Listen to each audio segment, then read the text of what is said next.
एक बुढ़िया अपनी पुत्र वधू के साथ घनी लड़ा करती, निरिकली आ रही थी, और उसका पुत्र आज्ञाकारी था। वो आते गंदी तेरी बहू ड्यों करे है, तेरी बहू ऐसे करे है। वो आते उस बहू ने अपनी पत्नी ने गढ़ता, वह बेचारी अपना टाइम पास करी। एक दिन क्या हुआ कि कोई बहन सत्संग में जाया करती थी, और उस बुढ़िया तो बोली, अपनी सहेली तो यानी बुढ़िया वह थी, बुजुर्ग वो थी, कि चल सत्संग में चलेंगे, थोड़ा सारे दिन बहू के लड़े जा है, तेरा भी मन और सा हो जाएगा। तो वह भी चली गई। उन्होंने ज्ञान सुन लिया, अच्छी आत्मा थी, सत्संग का असर हो जाता है। उसने अपना नाम ले लिया, 2-4 सत्संग सुने, तो बुढ़िया में बहुत फर्क पड़ गया, परिवर्तन हुआ।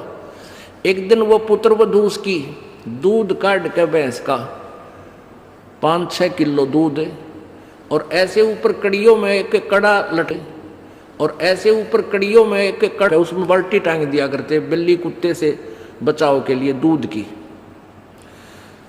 तो उसने वो प्रतिदिन टांगती थी, ऐसे ऊंचे हाथ करके नो टांगना होता था।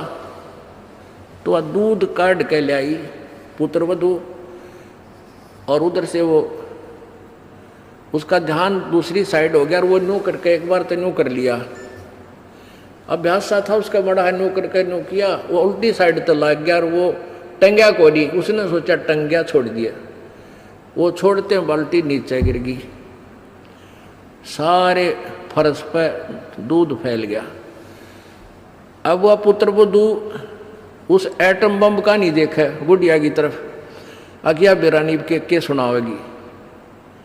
तो अब बुढ़िया बोली, बेटी कोई बात ना, आज ये हमारे भाग में ना था, इसने ठा ले, इसको ऊपर ऊपर से साफ करके और भैंस के चारे में डाल दे, कोई बात ना, ये तो अपने बाग में ना था बेटी।